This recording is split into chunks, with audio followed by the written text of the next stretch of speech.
আমি তো প্রেমিকা। আমি সবসময় বলি যে আমি যদি প্রেমিকা হতাম আমি বোধহয় নাম্বার 1 প্রেমিকা হতাম। আমার সবসময় এটা মনে হয়, বাট আমার রিলেশনশিপ টিকেনি বাই এনি চান্স।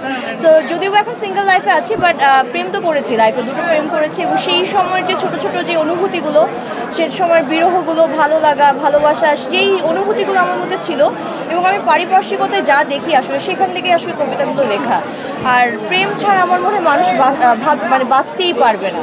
কখনো দেখা যায় সেটা মায়ের প্রতি প্রেম, বাবার প্রতি প্রেম, বা কোনো একটি নির্দিষ্ট পার্সনের প্রতি প্রেম, বাট আমার মনে হয় প্রেম ছাড়া আমি আমার নিজেকেও কল্পনা করতে পারি না। আর যার মধ্যে প্রেম নেই সে আসলে মানুষের কাতারেই পড়ে না।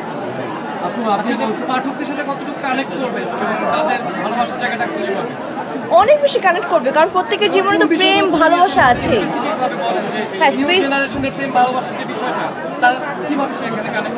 দেখেন একটা ব্যাপার কি, প্রেম তো আসলে বিভিন্ন সময় বিভিন্ন রকম হয়। দেখা যায় আমি একদম ছোট থাকা অবস্থায় যেভাবে আমি প্রেমটাকে দেখতাম, সেই 70s 80s 90s বা 2000-এর দশকগুলোতে যে প্রেম, এখনকার সময় প্রেম কিন্তু একরকম না।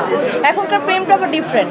বাট আমার এই বইতে এমন কিছু লেখা আছে যেগুলো দেখা যাবে সব সময় সব জেনারেশনে সবাই পড়েই প্রেমটাকে কানেক্ট করতে পারবেন। কেউ তার স্কুল জীবনের প্রেমটাকে মনে করবেন, কেউ কলেজ জীবনের প্রেমকে মনে করবেন, কেউ তার বউ যখন ঘরে স্বামী স্ত্রী যে রয়েছেন তাদের সাথে প্রেমটাকে কানেক্ট করতে পারবেন। তো আমি বইটা আসলে সব ধরনের মানুষের জন্যই লেখা, সবাই কানেক্ট করতে পারবে।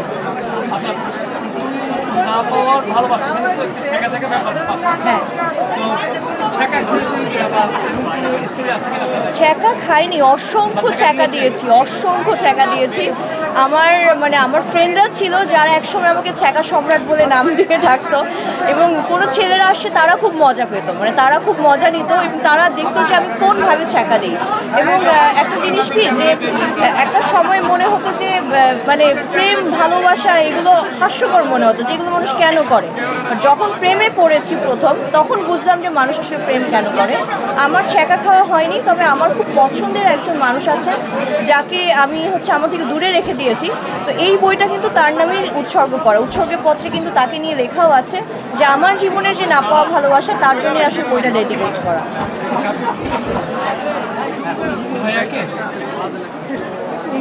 পাওয়া ভালোবাসা এটা আমার দ্বিতীয় কাব্যগ্রন্থ। আর পেছনে গল্প বলতে, যেহেতু গত বছর একটি বই ছিল এবং অনেক পাঠক আমার বই পছন্দ করেছেন, তাদের প্রতি একটি দায়িত্ববোধ ছিল। আর কবিতা তো আমার সবসময় দেখা যায় যে অনেক সময় আমার কবিতাগুলো লেখা হয়, তো সেগুলোর একটু সংকলন করে একটি বইয়ের মধ্যে নিয়ে আসা।